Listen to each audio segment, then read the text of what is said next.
it's Vanessa Victor here, and welcome to my Dyslexic Life. Today I want to talk about spelling. Good old spelling, huh?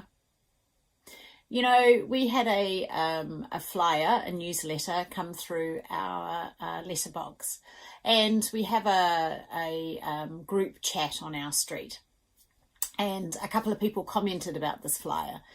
And then at the very end, a few people said, oh, you know, this estate agent makes the effort to drop a flyer in our letterbox, but doesn't make the effort to proofread it. You know, and that comment, it's so frustrating because the common perception out there is that spelling is a sign of how clever you are. Now, I'm going to put my hand up here and confess, I didn't always think like I do now. Before I knew anything about dyslexia, before I realized I was dyslexic, and before I had a dyslexic child, I worked in HR. Now, I'm going to show my age here, but this is a long time ago, and emails were like the new thing, and really most people still sent their CVs in on paper. And one of my jobs in the HR department was to open all of the CVs and, you know, do the initial kind of like yes, no. And it's really interesting because one of the things I would have looked at straight away was the spelling and grammar of the cover letter.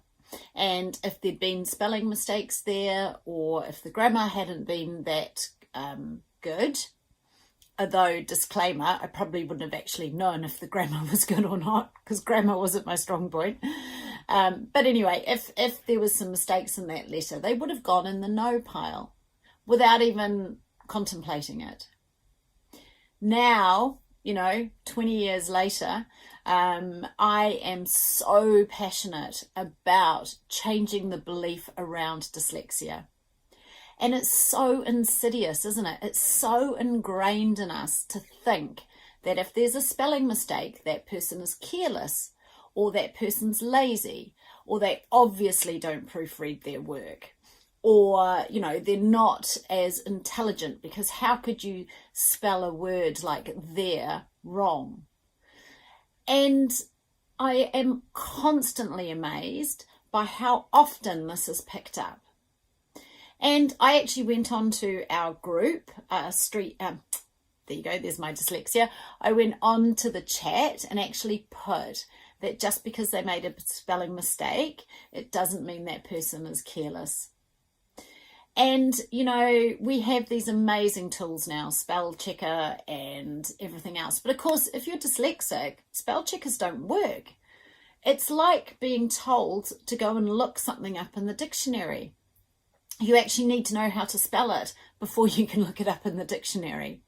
And how many times have you sat there in documents with little red squiggly lines under everything, and the spell checker can't even figure out what you're trying to say? Because, you know, we spell like we think it's going to sound. And of course, for a dyslexic, we don't spell using sound. But, you know, I don't want to talk too much about the mechanics of it. What I really wanted to focus on was just how prevalent it still is in this day and age that your spelling is a reflection of how, you know, how much effort you're putting in, or how clever you are, or how much you concentrate, or do you pay attention to detail? And it's such a wrong belief. You know, I really, really, really want every time you speak to someone, maybe let's start talking about how spelling doesn't actually mean that we aren't clever, or that we aren't focused, or that we don't pay attention to detail. And, you know, there is that is the belief out in the world. And do you know what? Let's try and change that. Let's try and broaden people's minds. You know, at the end of the day, you don't know what you don't know. And I can remember being the mum of a child who was struggling to learn how to spell. Oh my goodness, we would spend days learning these spelling words.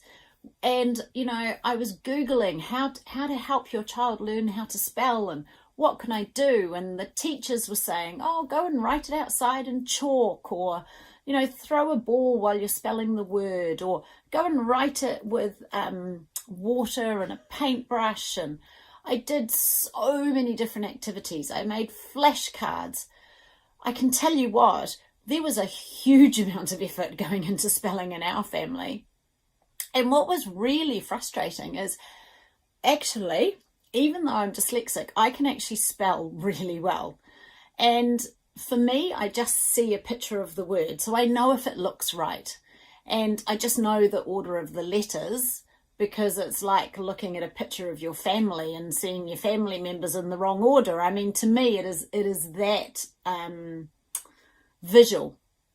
So it wasn't even like I could help my son spell, because I could just spell, and I didn't know how I could spell. I just could. So that was frustrating as well. So actually, there was a huge amount of effort going in our house on trying to learn to spell.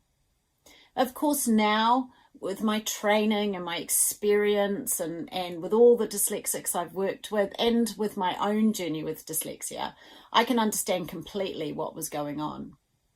But it is still amazing how many people will pick up a little spelling mistake and assume a whole lot just from that one little mistake. So maybe we could all start to try and talk about this with anybody who'll listen. You know, a big part of what I want to do and what needs to happen is that belief change around dyslexia, is that shift in perception, you know, to spelling isn't a sign of intelligence. It isn't a sign that you're more capable or that you pay more attention to detail. Anyway, I feel like I've had a bit of a rant today, but it was just, you know, every time it happens, it kind of reminds me just how prevalent that belief is out there in the world, and just how much we need to be talking about it. And if someone picks you up for your spelling, do you know what a really great tip that someone told me was? You don't have to apologize. Don't say, oh, sorry. Just say, thanks for letting me know. And if you want to, you can say, thanks for letting me know. I'm dyslexic, so spelling is an area where I struggle a little bit. Or don't have to say that, and you can just say, thanks for pointing that out. I appreciate it. You know, let's take away all of this negative belief around spelling. So that's my dyslexic life for this week. I hope you're having a great week wherever you are in the world, and I look forward to seeing you again soon. Bye.